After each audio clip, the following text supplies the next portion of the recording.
कहाँ रह गई थी सरोज? जी अम्मा जी, वो हम छत पर ना कपड़े सुखा रहे थे।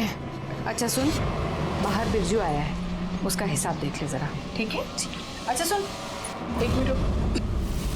मुझे लगता है थोड़ा हिसाब उसका और बनेगा, तो तू एक काम कर, तू ये सारे पैसे ले जा, ठीक से हिसाब कर और बचे हुए पैसे लेके आ। चल जा। काय टुकुर टुकुर देख रही है? बाहर जा, जा अपना काम कर।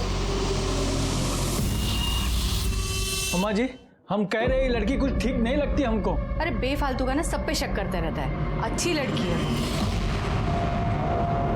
बताइए। 12 बोरी आलू की लेकर के आया हूँ और अपना 1 बोरी अदरक। एक सेकंड, 1 मिनट।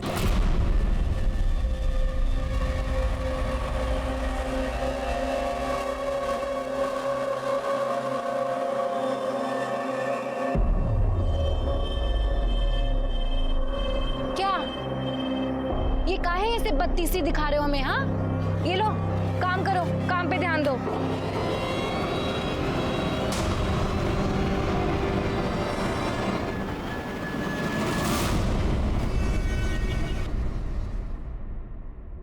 सर, बिहार के बलुआ गांव में एक जवान लड़के ने एक लड़की के साथ मिलकर वहां रहने वाली विधवा के घर लूटपाट की और उसके बाद उसकी हत्या कर दी। सर, उसका नाम दुर्गा देवी था, 65 साल की थी और काफ़ी अमीर थी। बाकी की फैमिली दिल्ली में रहती है। और सर, ये दोनों कल्पिट बिरजू और सरोज उसी के घर काम करते थे। सर, बिहार पुलिस ने बताया कि वो दोनों कल्पिट मुगल सराय की तरफ आए हैं। सारी डिटेल सर्कुलेट करवा दीजिए। हाँ सर, लेकिन एक बार फोटो तो देख लीजिए। ऐसा क्या है फोटो में?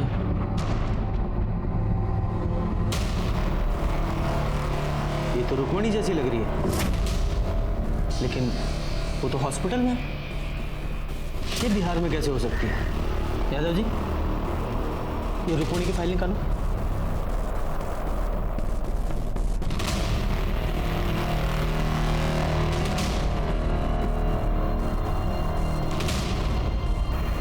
देखिए सर, दोनों के हाथों पर बिल्कुल सेम जगह टैटू है।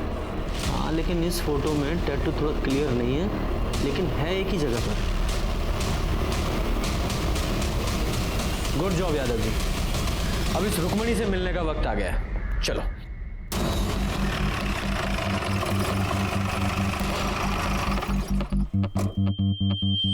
सर, आप ये सही नहीं कर रहे हैं। देखिए, हमें पता है हम क्या कर रहे हैं। इतनी मुश्किल से तो ये ठीक हो रही है।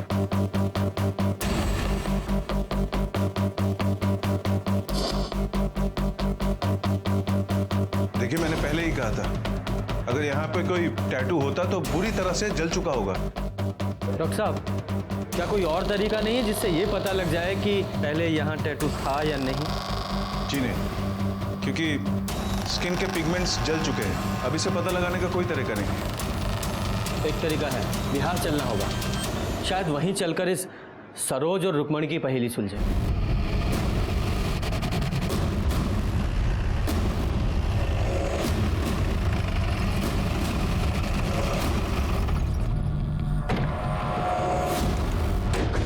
यही घर है सर।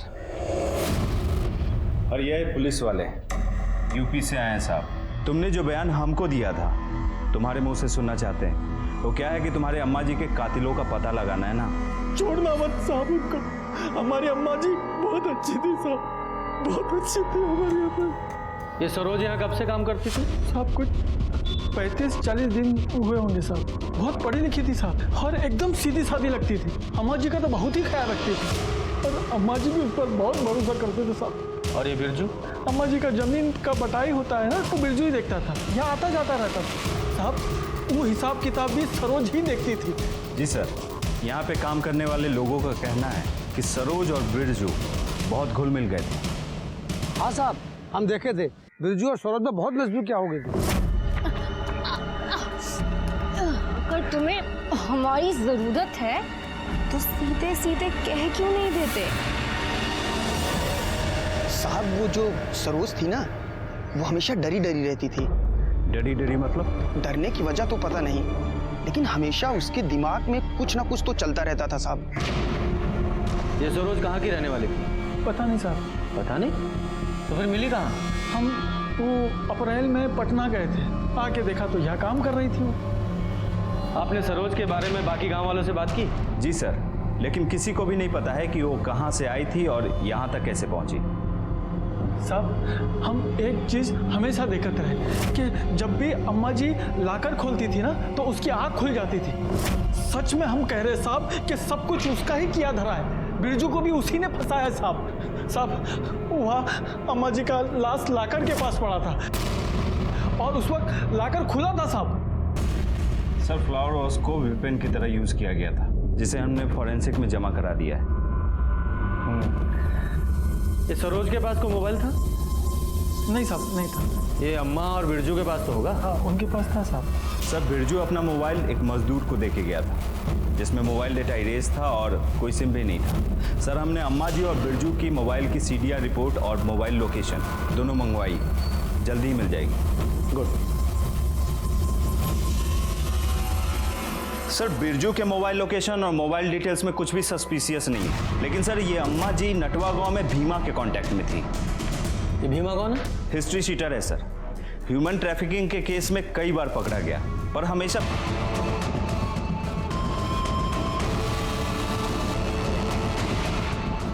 सर यही घर है भीमा का।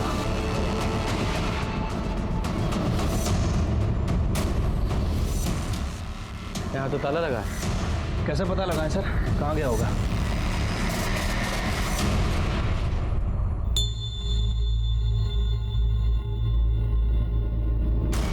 तुम भीमा? रुको!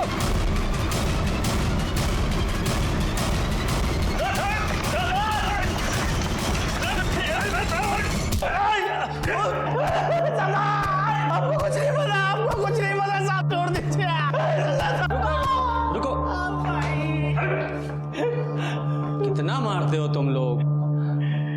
बहुत लगा? जी साहब। अच्छा पानी पियोगे? हाँ साहब। ठीक है पिलाते हैं, पर पहले सच बताओ, सरोज को तो जानते हो, कौन है, कहाँ से आई थी, सारी डिटेल्स बताओ उसकी। साहब हम कसम खा के कहते हैं, हमको नहीं पता साहब। अम्मा ना सच बोलती थी, ये लातों के भूत बातों से नहीं मानते। तुम लोग ना अपने तरीके से पूछ लो, मुझे तो ये कुछ बताएगा नहीं। साहब रुकिए साहब, बताते साहब, बताते। बताओ। सब वो दरअसल वो राम लखन आदमी का फोन आया था हमारे पास। वो हमको बोला कि उसके पास एक 19 साल की एक लड़की है जो बहुत ही खूबसूरत है, उसका हाथ पैर भी ठीक ठाक है। तो साहब 1 लाख में हमारा डील फाइनल हो गया। उसके बाद साहब हम 5 दिन अपने साथ ही रखे नटुआ गांव में, बस इतना ही साहब। फिर 5 दिन बाद क्या किया?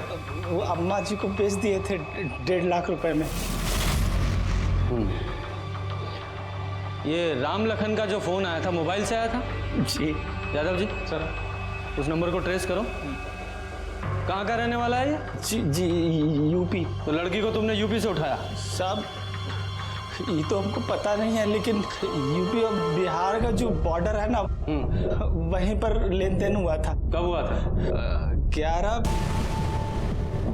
अप्रैल रात को हुआ था।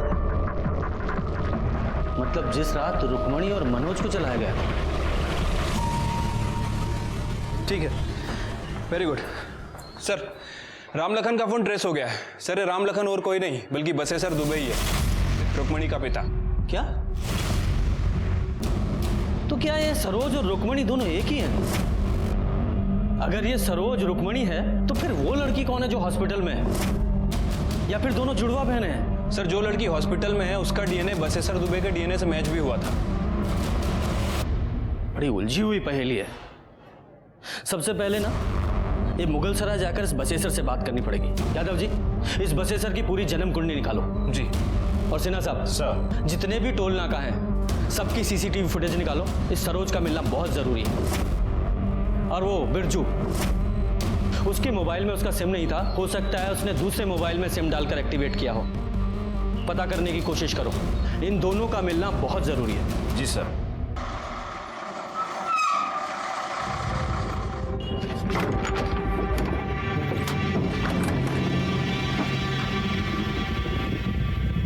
सुनिए, हम ऐसे कब तक इधर उधर भागते रहेंगे?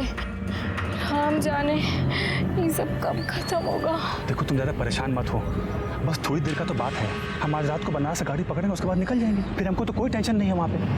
चलो अब हमें बहुत भूख लग रही है और हमारा गला भी सूख रहा है। गला तो हमारा भी सूख रहा है, लेकिन करें क्या? एक काम करो, आओ तुम इधर आओ, तुम यहाँ बैठो, हम तुम्हारे लिए कुछ खाने को लेकर के आते हैं। जाना मत यहाँ से कहीं।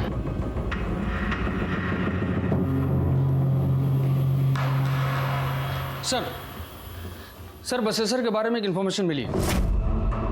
क्या? बसेसर की पहले भी एक शादी हुई थी किसी दुलारी नाम की औरत के साथ। उससे एक बेटी भी है, महुआ रुक्मिणी से 2 साल बड़ी है। ये महुआ की कोई फोटो मिली? नहीं सर। ये दुलारी और महुआ कहाँ है अभी? सर दुलारी अभी भी अपने गांव अजवारी में है और बसेसर भी वहीं का रहने वाला है। जब हमने दुलारी से महुआ के बारे में पूछा तो उसने कहा कि वो अपने किसी रिश्तेदार के यहाँ कानपुर गई है, वहीं कहीं मेट का काम करने। लेकिन जब हमने कानपुर में पता किया सर, तो पता चला कि महुआ कानपुर पहुंची ही नहीं। कब की बात है? सर अप्रैल के पहले हफ्ते की। मतलब 11 अप्रैल से पहले भी बहुत सी चीजें हुई थी। आप काहे नहीं खा रहे? अरे तुम खाओ, हम उधर ही कुछ खा लिए थे, पेट भरा है हमारा। बस कितने बजे का है? शाम को 8 बजे का है। तुम खा के थोड़ा सा रेस्ट कर लो, हम तुमको जगा देंगे। कैसा गंदा मजाक कर रहे हैं आप साहब? एक तो हमारी बिटिया अस्पताल में पड़ी है वैसी हालत में, और आप कह रहे हैं हमें अपनी बेटी को बेच दिए बिहार में। पूत को तो कपूत बनते सुना है, लेकिन बाप को पशु बनते पहली बार देखा है। एक बात बताओ, अगर तुमने अपनी बेटी को नहीं बेचा तो वो नटवा के हिमा से फोन पर क्या बात करते थे? झूठ मत बोलना, तुम्हारे सारे कॉल रिकॉर्ड्स हैं हमारे पास। मना क्यों करेंगे? उससे हमारी बात होती थी, हमारे बचपन का दोस्त है, तो कभी कभार फोन पे बात हो जाया करती है। लेकिन इसका मतलब ये थोड़ी है कि उसे हम लड़की बेचें, मतलब अपनी बेटी को। तो फिर ये भीमा ऐसा क्यों बोल रहा था? कहा है कि उसका दिमाग खराब हो गया, साथ में आप लोगों का। क्या बकवास कर रहा है तू? अरे आप ही लोग ना वो टेस्ट करवाए थे और बोले कि जो बेड में लड़की है वो हमारी बेटी है। हमारी एक ही बेटी है, और सरोज कौन है हम नहीं जानते हैं। तुम्हारी एक और बेटी है ना, महुआ, वो कहाँ है? हम नहीं जानते हैं उसे।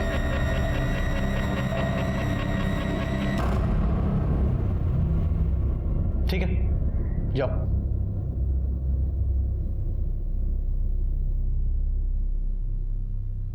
यादव जी। सर ये बहुत कुछ उलझा हुआ सा है और इसे सुलझाने के लिए इसकी तह तक जाना पड़ेगा। एक काम करो, सबके फोन सर्विलेंस पे डालो, इस मनोज की फैमिली के भी। ठीक है सर। वैसे सर अब क्या करें, हमने सिन्हा से भी बात की है, उसे भी अभी तक कुछ पता नहीं चला है। महुआ, सरोज, रुक्मणी सब बहुत उलझा हुआ है। अगर ये माने कि ये सरोज ही रुक्मणी है, तो फिर ये हॉस्पिटल में जो लड़की है वो कौन है? महुआ? सर रुक्मणी की तबीयत पहले से बेटर है, बीच बीच में होश भी आ रहा है उसे, मगर उसके वोकल कॉर्ड्स बुरी तरह से झुलस चुके हैं। अगर उसने बोलने की कोशिश की तो काफी नुकसान हो सकता है। मतलब उससे बात ही नहीं कर सकते? जी नहीं। इस लड़की का डीएनए इसकी माँ फुलवा से मैच कराई है। जी। हो सकता है इसी से कहानी में कोई नया मोड़ आए। आज हमारा बेटा 24 का हो जाता, शादी के बाद उसका पहला जन्मदिन। माँ अब रो मत, आप भी तो हमारी हिम्मत हो।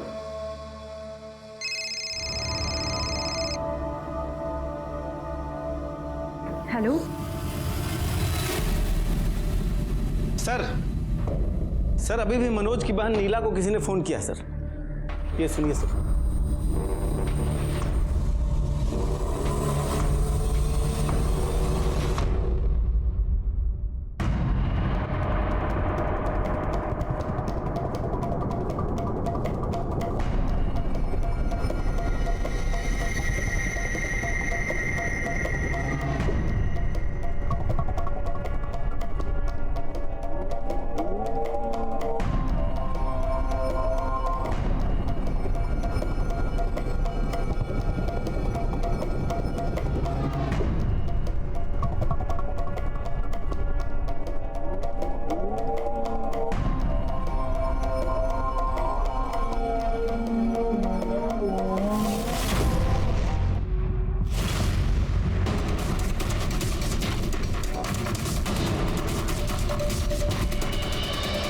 आप कैसी हो?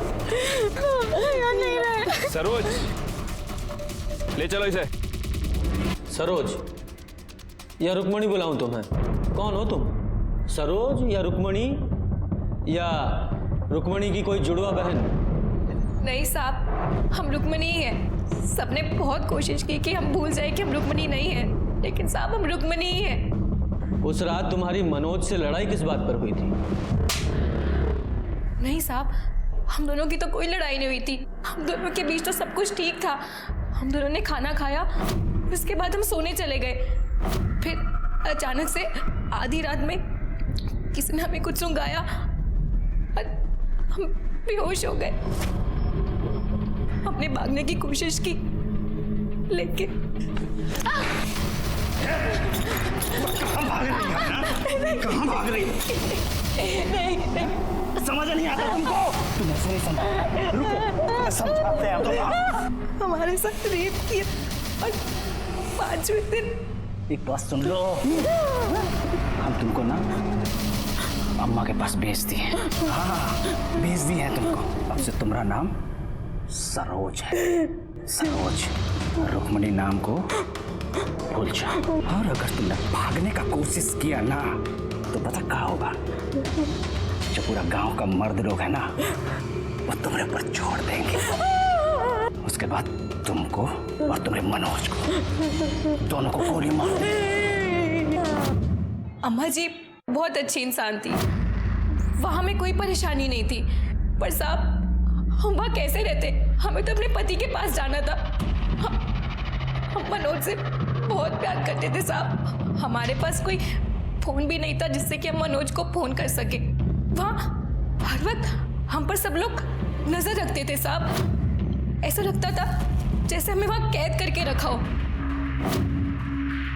फिर हमें एक आदमी मिला वहाँ पे, बिरजू नाम का। वो अम्मा जी की जमीन पे बटैये पे काम करता था।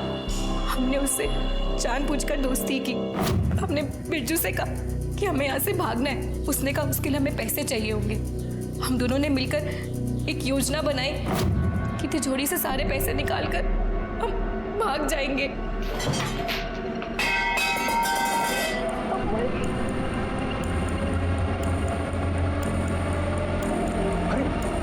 अच्छा, पैसा कहाँ है इसमें? तुमने कहा बहुत सारे पैसा है।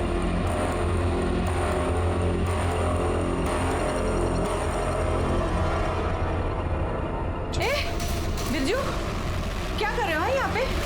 सरोज? नहीं अम्मा जी, चोरी कर रहे हो? नहीं नहीं अम्मा, वो सफाई कर चल रहे क्या रहा है यहाँ पे? गए थे ना इसे बयान दिलवाने के लिए। अब क्या हुआ? बेटा, झूठ बोला था ना उस दिन तुमने। सर, हमें कुछ नहीं पता था। हमने कुछ देखा भी नहीं था। वो तो पापा और बसेतर चाचा ने जो कहने को बोला था, वो अपने आप को कह दिया।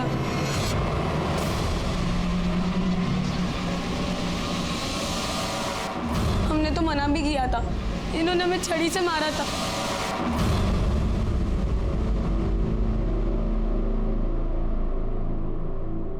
तुम्हारे खिलाफ सारे सबूत हैं हमारे पास। अब फटाफट सारी सच्चाई बताओ।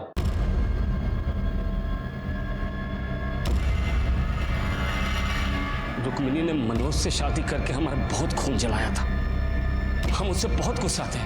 हमने सोचा था कि उसे भीमा के हाथों बेच देंगे, लेकिन जब सोच ही रहे थे तो वो अपने ससुराल से लड़ झगड़ कर खुद ब खुद हमारे घर आ गई। और उसके पीछे पीछे मनोज भी आ गया। हमने बेहोशी की दवा सुंघाकर उसे बेहोश कर दिया। फिर हमारे भाई ने उसे घर के बाहर ले जाकर बेच दिया। फिर हमने मनोज को वहीं जला दिया और ऐसा नाटक किया कि ये सब मनोज का किया धरा। मतलब महुआ को रुक्मणी की जगह रखकर जला दिया। क्या करते? दुलारी ने उसे कानपुर भेजा था और वो हमारे पास आ गई। 4 साल की थी जब उसे छोड़कर आए थे, लेकिन उसको तो हमारे घर पर ही रहना था। इतनी सुंदर भी नहीं थी कि कहीं शादी कर देते या बेच देते।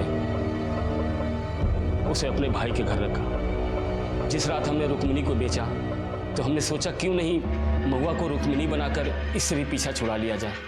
इसलिए उसे बेहोश कर मनोज के साथ जला दिया, लेकिन वो बच गई। शर्म आती है तुम्हारे जैसे इंसान को पिता कहते हुए।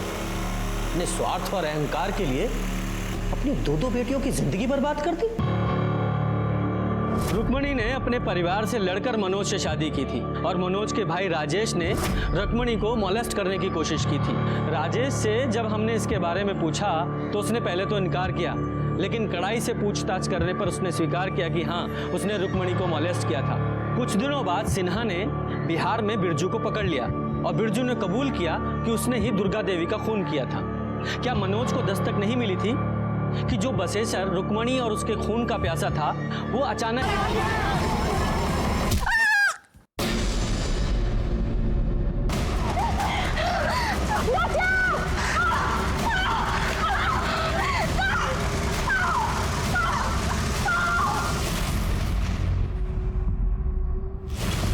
हादसे कभी भी किसी के साथ भी हो सकते हैं। ये जो कुछ भी हुआ था वो सिर्फ एक हादसा था या किसी ने अपनी गंदी नीयत के साथ ये सब कुछ किया था। नमस्ते, मैं सीनियर इंस्पेक्टर रंजीत ठाकुर और क्राइम पेट्रोल दस्तक में आपका स्वागत है। 1 साल पहले जब मेरी पोस्टिंग उत्तर प्रदेश के मुगल सराय में थी तब ये केस मेरे पास आया था। सच मानिए ये केस मैं 1 हफ्ते में सॉल्व कर सकता था, लेकिन जैसे जैसे इस केस की परतें खुलती गई ये केस और भी उलझता चला गया।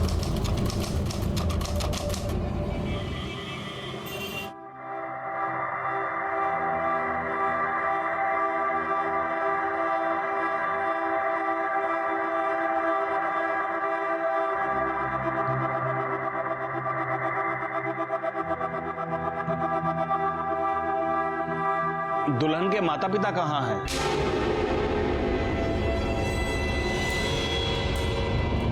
वो नहीं आएंगे, अब विधि शुरू कीजिए।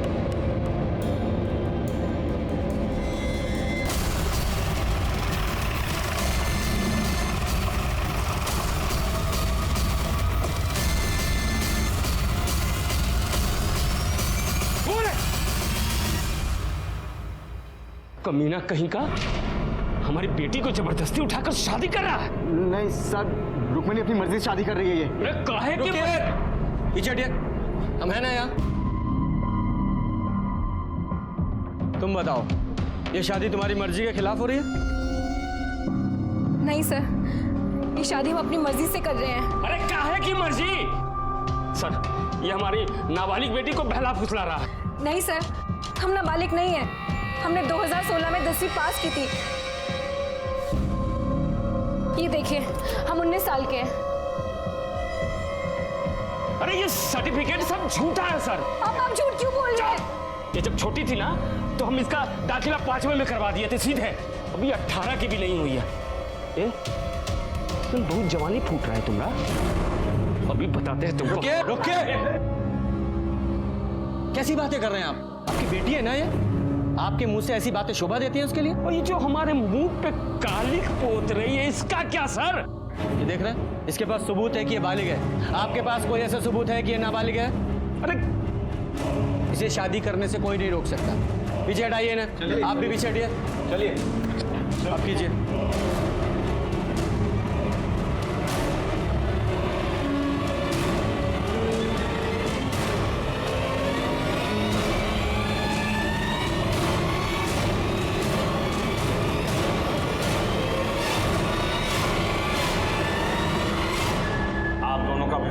संपन्न हुआ।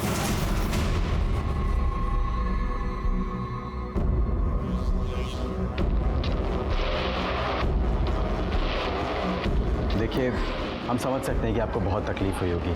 रुक्मणी ने आपकी मर्जी के खिलाफ शादी की है, लेकिन हम आपको आश्वासन देते हैं कि हम इसका हमेशा ख्याल रखेंगे। अगर हो सके तो हमारे नए जीवन के लिए हमें आशीर्वाद दें।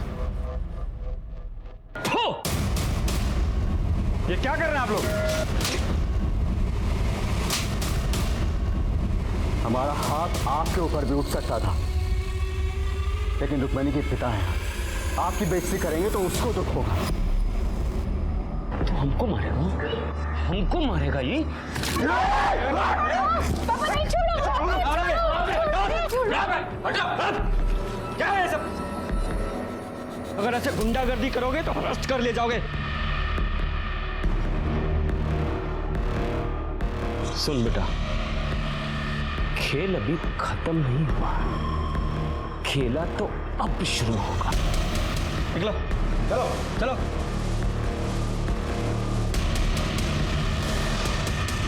चलिए।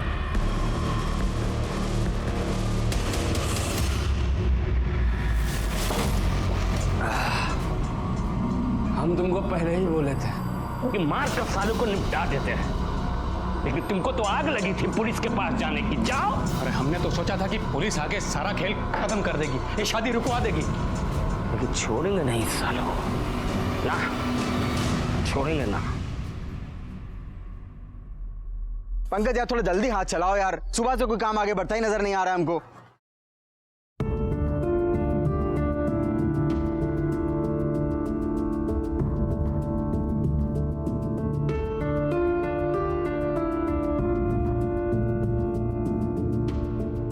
अरे देखो मनोज भैया का मिसेज आए। ए, चलो फटाफट खाना खा के काम पे लगो।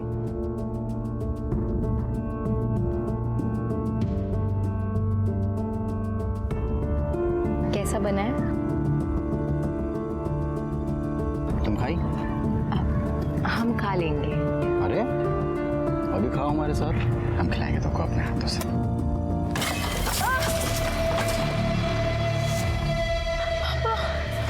साला तुम्हारा तो ऐसी हालत करेंगे ना कि जिंदगी भर हलक से निवाला नीचे नहीं उतरेगा। हमारी बेटी को फंसाया। पापा नहीं, पापा, पापा नहीं। मेरे भाई को मारने की हिम्मत कैसी तुम लोगों की? छोड़ेंगे नहीं। अरे देख लेंगे तुमको, हम भी। जाओ, याद रखना। मनोज चल, निकलो। मनोज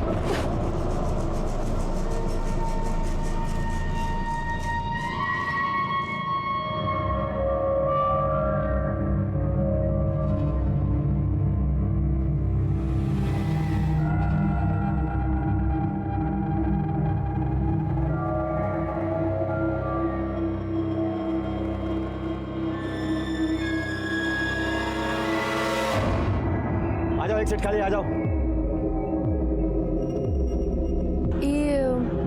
ये पटेल नगर किधर पड़ेगा? पटेल नगर पास में ही आइए, मैं आपको छोड़ दूँ। अरे यार बीच में कहाँ फुदक रहा, मेरा नंबर है। भाई मेरा नंबर है। अरे तू जाओ यार, दिमाग खराब कर रहा है। मैं आपको छोड़ देता हूँ। मैं छोड़ दूँ। आप इधर आइए। बैठ जा, बैठ जा।